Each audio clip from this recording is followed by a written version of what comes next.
Hello, I'm Simon. To think that I'm the only person standing between you and your diploma. It's like I'm taking your graduation hostage and will only let it go if you laugh at my jokes. I was really nervous to speak today when my good friend Michael Jang, sitting there, gave me a piece of advice that I think really embodies the spirit of graduation. So, in the immortal words of Michael Seungwoo Jang, Simon, you can literally pee your pants on stage and you still graduate in the next hour. Hopefully, there will be no need for me to test this claim today. I've always thought the phrase love and hate was a bit weird. People say that they have a love and hate relationship with everything. Siblings, New York, dining hall food. The phrase is so poetic that I love it, but it also makes no sense, so I hate it. I say it all the time though, and I think the seniors here can relate. We all have a love and hate relationship with Williston. But really, the love only starts kicking in that night before graduation, lying on your bed. And man, that love hurts. It hurts a lot.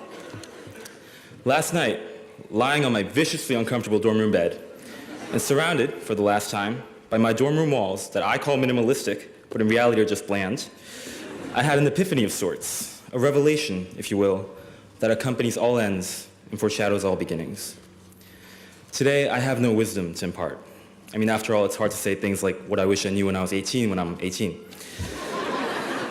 Today, I have no dramatic final words, no ensemble of poetic language. I have no tears to put in your eyes or everlasting messages. Today, I have the revelation to share. Lying on my viciously uncomfortable dorm room bed, I woke up on that night of 2015, the first night after my parents' rented car pulled out of the driveway behind 194 Main. It was after a scary day full of firsts, of awkward orientation activities, and hours of faking knowledge in basketball in a pitiful attempt to make friends. It was night after meeting my humongous proctor and introducing myself to my roommate, who just happened to be a varsity football player and an avid wrestler. Still have no idea what Williston did with my roommate's survey that I filled out before coming here.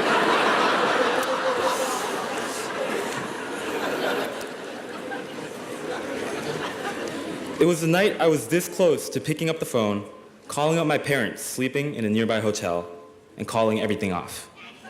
It's over, Mom and Dad. I can't do it. Whether you've been here for 4 years, 3 years, 2 or 1, we've all had these moments. Moments where you just want to pick up the phone and call our parents, our siblings, our friends, and say, it's over. It's over because I don't actually like basketball. It's over because I thought football was soccer. And it's over because I have legs that are thinner than my roommate's biceps. It's over. I didn't make that call, and I lay back in bed. And I woke up a school year later, on the morning of 2017, to the sound of April showers against my window. Kome, my then roommate, was still sound asleep on the bed next to me. Just to clarify, Kome was not my freshman year roommate. He was not a varsity football player nor a wrestler, though he could definitely pass as one, I'm sure. It was the morning of the day we promised to film the end of the year dorm video. Now, Kome was more of the camera guru, so he did most of the work. I was more responsible for picking the music for the video and pestering him with deadlines. We were so low on photos to use for that video. So, that day I remember, we just barged into people's rooms with a camera asking for a photo, which, in hindsight, was probably illegal. We walked in on people playing video games, people just waking up, people shirtless and without a doubt flexing, or people just quietly looking out the window. We walked in on Vishnu trying to play spike ball in the common room, and Insu, obviously, with the basketball in hand. We filmed people we barely talked to over the year, and people who were so comfortable with us that they let us follow them into the bathroom, which we politely refused.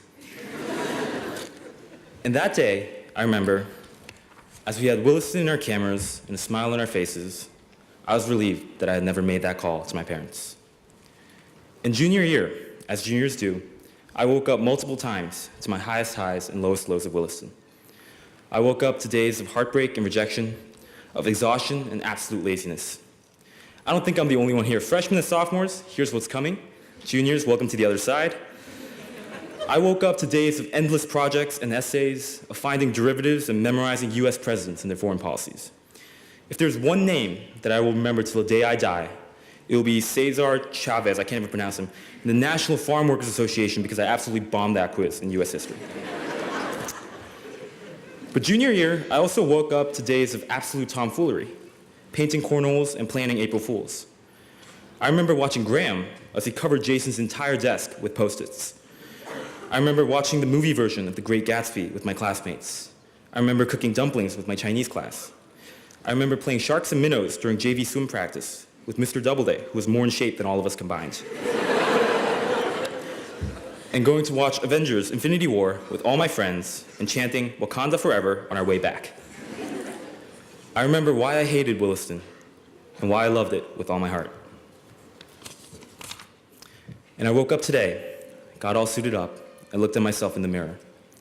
I poorly attempted to style my hair, ended up just making a wax-riddled mess, and I walked over here with a beating heart and a shuddering hand. After this speech, after this hour, even if I pee my pants, according to Michael, I can finally say to my parents what I almost said to them 4 years too early. It's over, Mom and Dad. Except it's not. I see all of you on the edges of your seat, eager to get going to the next chapter. I see myself, half of my brain already occupied, trying to come up with the perfect music to play on the car ride out of Williston. I'll be taking suggestions later. And of course, I see the faculty, brimming with joy at the thought of getting rid of their most mischievous class. Fine, we'll go. We'll leave. We'll let you and all the rest of Williston be. Except we can't. Because whether we like it or not, we cannot leave what we have become. We cannot leave the clubs we founded, the changes we induced. We cannot leave the games and meets that we cheered for, or the tests we complained for. We cannot leave the neurotic reloading of Veracross to see if our grades are out, or a frantic scramble to get as many chicken tenders as humanly possible. The friends we made and the memories we shared, old roommates, quasi-relationships, the juicy gossip, late-night pizza, and, of course, our harrowing Sammy card photos. We cannot leave you, Williston, because you have become a part of our story, and we a part of yours. So, the love and hate continues. Seniors, today, you walk out. Others, you walk back, study for assessments. Either way, a chapter ends and another begins. Either way, our story remains. And revelations come in the most unexpected way. They come when you go to another school and ask where their stew-bop is. Or it comes in Korea when you go into Dunkin' Donuts and try to pay with your Sammy card there. PSA, Dunkin' Donuts in Korea will not accept Sammy cards and they will think you're an idiot. Revelations come lying on my bed, surrounded by my bleak walls for one last time, heavily caffeinated and loving the idea of leaving Williston at last, but hating that part where I must finally say goodbye. Because graduation is just that, a fancy way of saying goodbye. To tandem bagels, to sundae ice creams, saying goodbye to dodgeball tournaments and walks to Galbraith, and to chilling on the quad, and most tragic of all, Saturday classes. See, this is the second ever graduation I have been to, the first being for my elementary school. In Korea, middle school is 3 years, so I had to drop out before graduation to come to Williston. Imagine how gangster I sound right now on Korean government documents.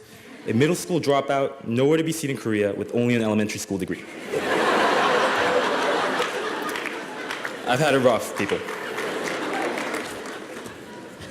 And I remember, in that first elementary school graduation, singing a very old Korean pop song by the title Goodbye Now. It's a really good song, not your typical K-pop, but still really good. I remember that the chorus went something like this. Maybe, I'm not singing it though. Not happening. Maybe goodbye doesn't have to be a farewell forever. Maybe goodbye can just be a promise to see you again. Hence the revelation. So goodbye, Williston. Goodbye, the valley we will always call home. And goodbye, class of 2019.